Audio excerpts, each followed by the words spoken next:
Keluarga Vina rupanya sudah terlanjur percaya pada kesurupan Linda. Bahkan keluarga masih percaya bahwa Vina telah dibunuh oleh Egy pada Sabtu tanggal 27 Agustus tahun 2016 silam.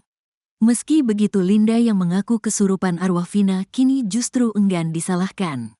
Linda cenderung lempar handuk, tak mau ditunjuk sebagai penyebab 8 terpidana dihukum. Vina tewas pada Sabtu tanggal 27 Agustus tahun 2016.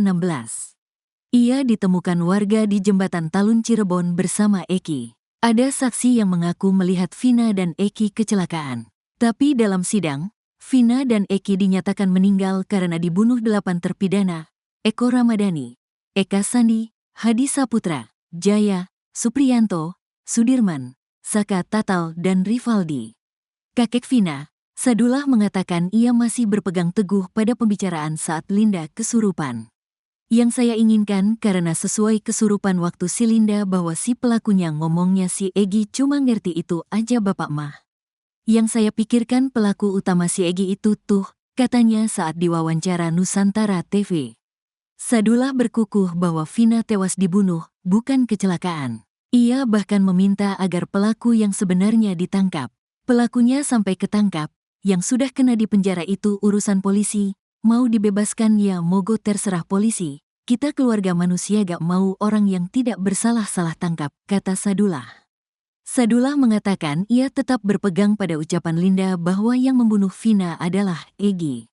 Kepengen keluarga siapa pelaku utamanya, sesuai kesurupannya si Linda, kalau Linda bohong itu terserah ya, tapi itu namanya si Egy.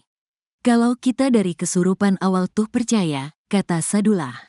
Sedangkan Linda kini justru cuci tangan. Sebelum-sebelumnya, Linda mengaku kesurupan 3 hari setelah Vina tewas.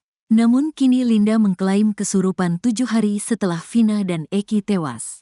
Sekarang karena dikait-kaitkan gara-gara Linda jadi orang tertangkap, sebenarnya kemasukan itu 7 hari setelah kejadian, soalnya Sabtu ketemu Sabtu. Kita sudah konfirmasi sama seluruh keluarga, kata Linda. Linda mengaku baru mengingat hari itu karena pada Kamisnya sang ibu mengalami hal aneh. Karena Kamisnya itu ada kejadian di malam Jumat, rumahnya ada ngetok-ngetok, katanya. Ia memastikan bahwa kesurupan 7 hari setelah Vina tewas di Rumah Sakit Gunung Jati Cirebon pada Sabtu tanggal 27 Agustus tahun 2016. Orang pintar didatangi semua untuk ngobatin aku. Ternyata benar 7 hari kesurupan itu malam, kata Linda.